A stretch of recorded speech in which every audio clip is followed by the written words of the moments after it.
As creatives and entrepreneurs, we must do everything we can to avoid burnout. Now, I believe there are mechanisms within our mind that we use to complete the tasks in our life, and each uses its own battery to power each project. This concept is very similar to the spoons idea, in that we have a limited amount of fuel for each thing we do. And if we access too much of this energy, we might completely drain the battery. If this occurs, the battery loses its charge and we can no longer draw from it. Effectively, this means we no longer have the desire or drive to complete the project. When this happens, we have officially burnt out. Now, if you've been there, you already know that recovering from burnout is incredibly challenging. And in my opinion, I believe the best way to avoid burnout is by protecting our energy reserves. How do we achieve this? How do we protect something that is intangible, something that we can't actually touch with our hands? One of the best ways we achieve this is by refraining from pushing harder than is healthy and by integrating our dreams, passions, and purpose into every project. Have you ever noticed whenever you're working on projects that aren't tied to your dreams, passion, and purpose, there's a deep erosion. There's this fire that is dimming out inside of yourself, and it's taking away your desire to create. And if we keep focusing on them, just like in the past, when you're working on projects that seem completely unrelated to what it is you're trying to do with your life, if you keep working on them, you'll find that your desire to work on them will begin to cease. This is why it is essential to search for ways to integrate our purpose into every project. Now, though this approach may be valuable, it does not guarantee we will have the energy to maintain our enthusiasm. And this is because there are many pitfalls creative people and entrepreneurs face when working on projects, even when they're tied directly to our dreams, passion, and purpose. One of the biggest ways that we burn out, especially as entrepreneurs and as project managers, is that we end up grinding in place. Now, what does that mean? This means we're constantly working on a project without any meaningful gain. And the interesting thing about this kind of experience is it's stressful in a unique kind of way. Because while we're in this state, we feel overstimulated and understimulated at the same time. And this incongruency between our emotional states, this disharmony, breeds emotional confusion, and as a consequence, it may cause us to feel listless and sad. Business and creative expression parallel each other in a myriad of ways.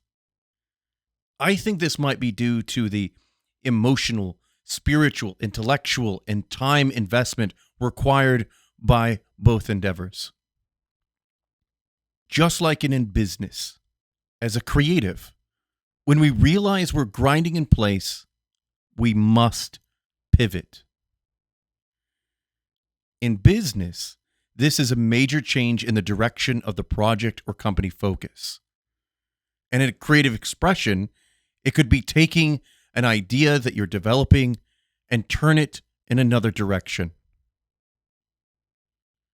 And when you do this, there's something really important that you need to know.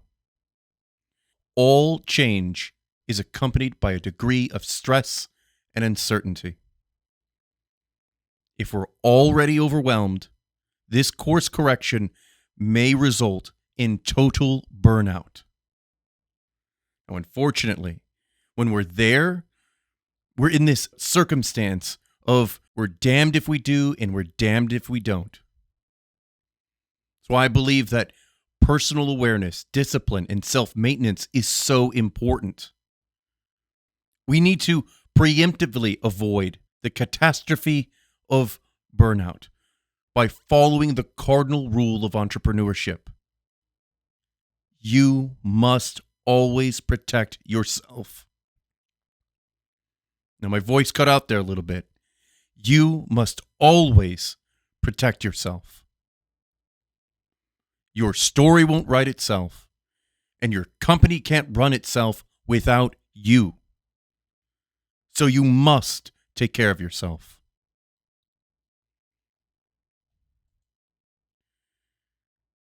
When we're grinding in place, we must make a change or burnout. When we realize our actions are not leading towards the results we want, we must rethink our approach. Business parallels creative expression in this way. When something isn't working, we need to pivot. The cardinal rule of any pivot is every change must remain within the purview of the brand. In the context of creativity, the pivot must remain true to the vision. If a project already has a fan base, the content must remain within their expectations. Pivots can be dangerous because if we deviate too far, there's a chance that we may alienate the audience we're attempting to entertain. Now, a good example of this is that in the last few decades, the entertainment industry has consistently broken this rule, and as a consequence, their fans have turned away from the stories they have once loved. Now, this brings me to another really big point. The way we respond to our audience's reaction to our pivot is equally important as the pivot itself. People like what they like, and we should refrain from blaming them when they don't want to purchase our product when we have pivoted beyond what they think is reasonable. They are the consumer. They're the ones who are purchasing the product.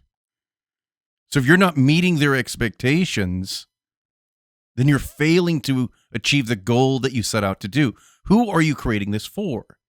If you're doing this commercially, sure, I understand. You want to make it where it's something that you enjoy and something that you love. But if you've built a fan base, if you've built a brand, and you suddenly change it to the point that your customers can no longer easily identify the product that they know and love, then you have a problem. And that's a serious problem.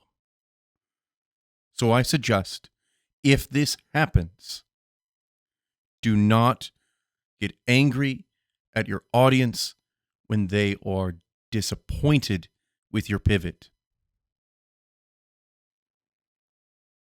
This happens a lot.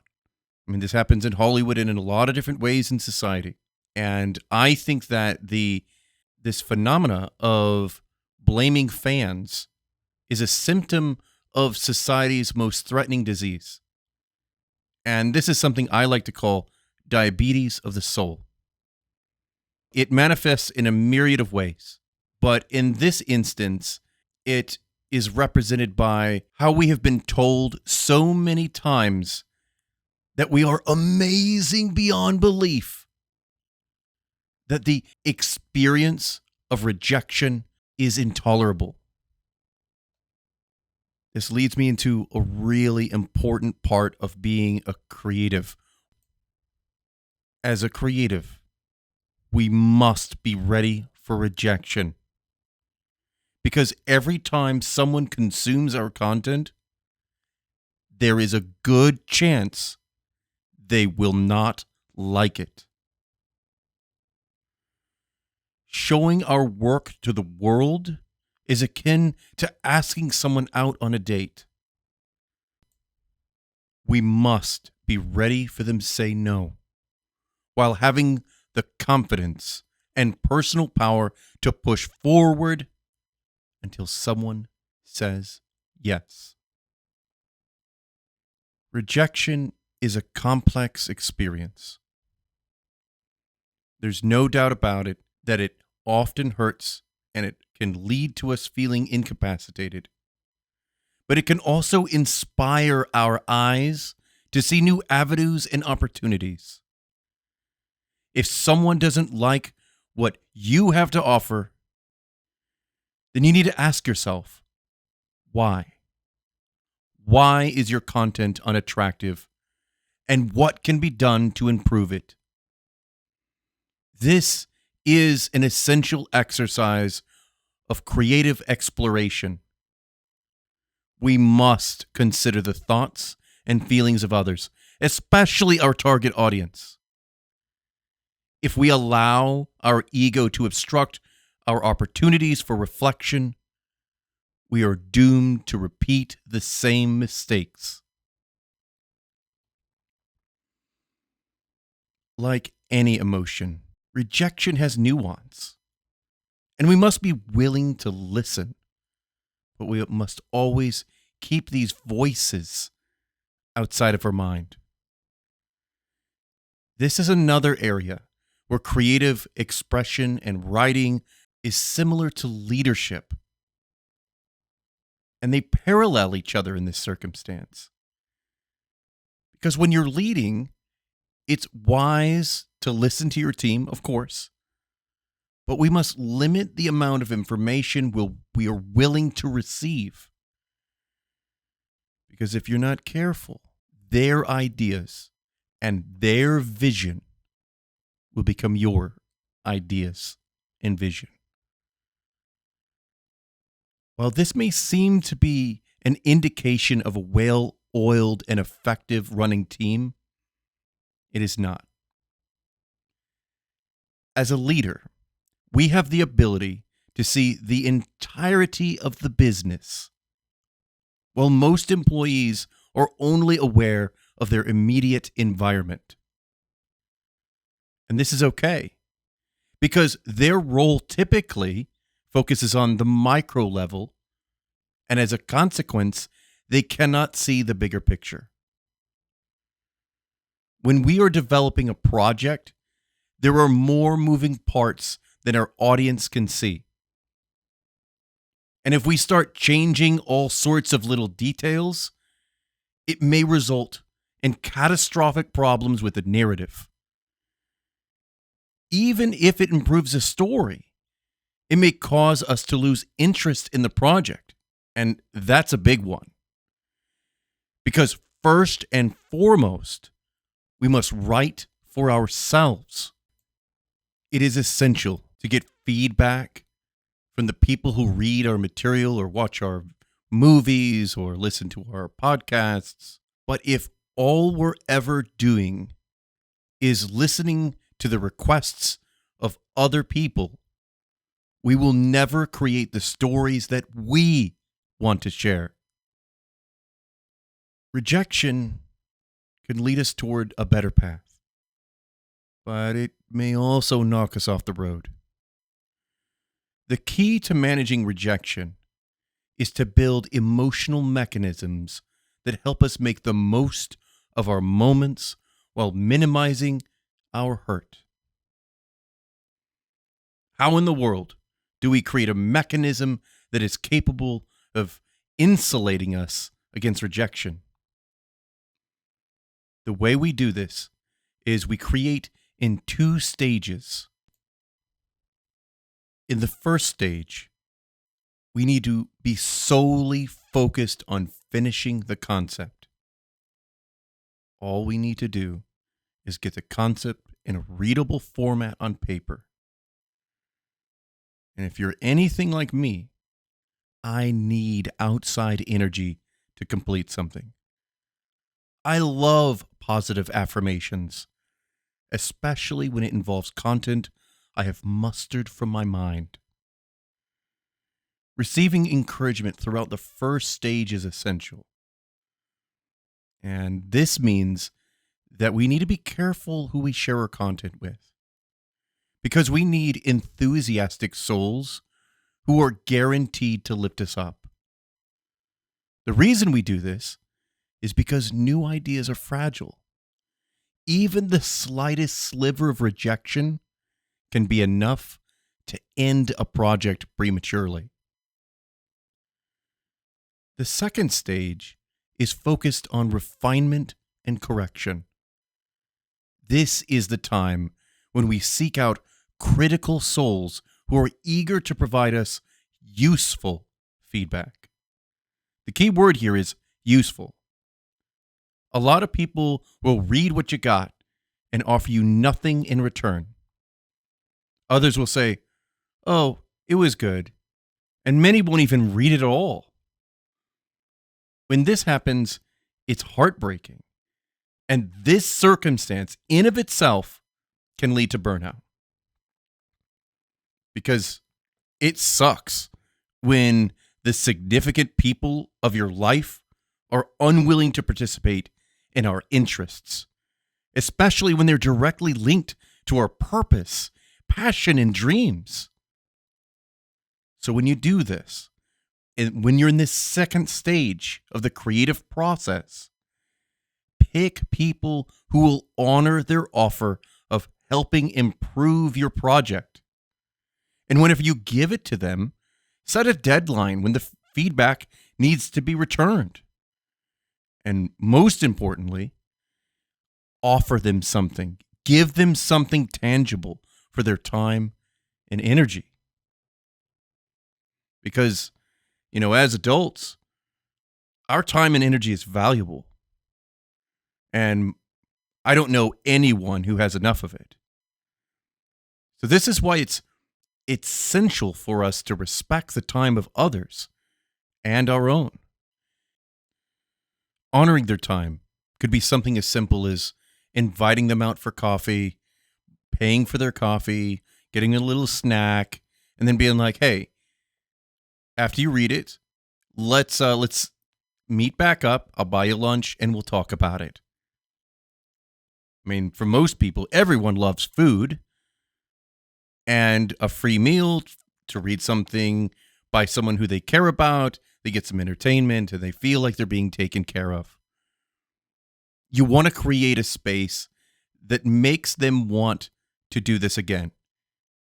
And whether you are a prolific writer or someone who scribbles at the speed of a snail, in the future, you will inevitably need someone to help you when you're in this circumstance again.